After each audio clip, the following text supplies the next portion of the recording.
We are just in the process of buying a house in an adjacent lot that's opposite the library here in Hugo, the Choctaw Library. That's going to be converted, the ground floor to the museum, and upstairs will be a studio where we're hoping to have a resident artist living there who could perhaps create some things of an artistic nature regarding the circus, and we'll be refreshing the exhibits all the time. It'll be a research center for circus history in Hugo.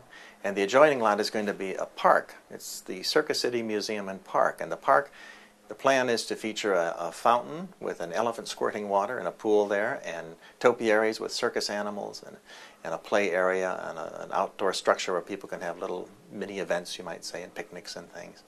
All of a circus nature. Hugo and Choctaw County is getting more and more an emphasis on tourism, trying to attract people here. Do you have a target date? We are just in the process of buying the property. The only thing, we have the money available for it, but we're waiting for 501(c) approval, which is taking forever, and we're calling our congressmen and so forth, trying to get them to speed that up. Once we have that, we've got the building and away we go. So you didn't come from a circus family? No, had not been to a circus, and then when I was in the 6th grade, I was a safety patrol boy, and as a reward for us, they would take us to the Medina Shrine Circus every year in Chicago. And I went, and it was in the Medina Temple, which is a marvelous old building, fascinating architecture, and they had a really, really strong circus there, very good performance, and I got intrigued by that, and it sparked an interest. And I think I'm fortunate. I'm one of those people that, I don't know if it's in the stars or whatever, but I had a vocation in life early on. I realized that, and shortly after that I was in the library, the local library, and I was walking along looking at the shelves, and a book called The Circus Kings caught my eye by Henry Ringling North. And I got that book down, read it, and then I was hooked. I went and joined the circus full-time in '67. And what was your primary occupation? What did you end up doing for them? Well, the first year, that full-time, I worked in the sideshow. I was the what people call the barker, but it's actually what we call the talker. And I also did magic and Punch and Judy and an illusion and fire eating, and was learning sword swallowing. You were learning sword? Yes, I was getting it down to about here. Never really all the way down. The joy of the circus. It's such a great tonic for you.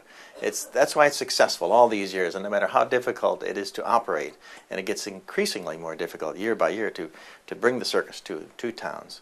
But it has wonder to it when you're watching it. You're seeing things you've never seen before.